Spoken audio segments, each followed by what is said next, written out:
కాకుండా 25 లక్షల రూపాయలు నేను తీసుకుని నేను ఎగ్గొట్టడానికి ఆడు నాకు డబ్బులు ఇచ్చాడు సార్, నా దగ్గర లేవు, నన్ను బెదిరిస్తున్నాడు సార్, పోలీసులతో ఒత్తిడి చేస్తున్నాడు సార్ అని నేను చెప్పగానే, అయితే మావాడు ఎవడో 25 లక్షలు నువ్వేం చేసుకుంటో చేసుకో, మావాడి జోలికి వస్తే చంపుతాను అన్నాడు అనుకోండి, అది ఖచ్చితంగా అరాచకమే అవుతుంది, దుర్మార్గమే అవుతుంది. అట్లా ఏది చేసినా నేరమే అవుతుంది.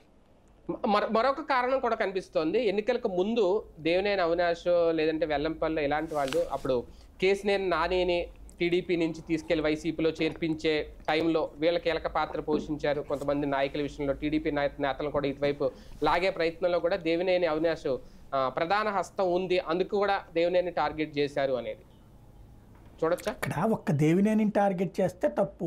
ఒకటేంటంటే తెలుగుదేశం పార్టీ కార్యాలయం మీద దాడి అన్నది వాళ్ళకి ఖచ్చితంగా కడుపు రగిలిపోతూనే ఉంటుంది. అందులో పాత్రదారులు ఎవరన్నది వాళ్ళందరికీ తెలుసు. ఎందుకంటే వచ్చి దాడి చేసిన వాళ్ళందరూ గతంలో తెలుగుదేశం దాడి చేసిన వాళ్ళు. ఇప్పుడు దేవినేని అవినాష్ మనుషులు అంటే ఎవరు? ఒకప్పుడు తెలుగుదేశం మనుషులే కదా. మిగతా వాళ్ళు ఇప్పుడు దాడి చేసినటువంటి ఎవరైతే నందిగం సురేష్ బ్యాచ్ నేను ఇంకో బ్యాచ్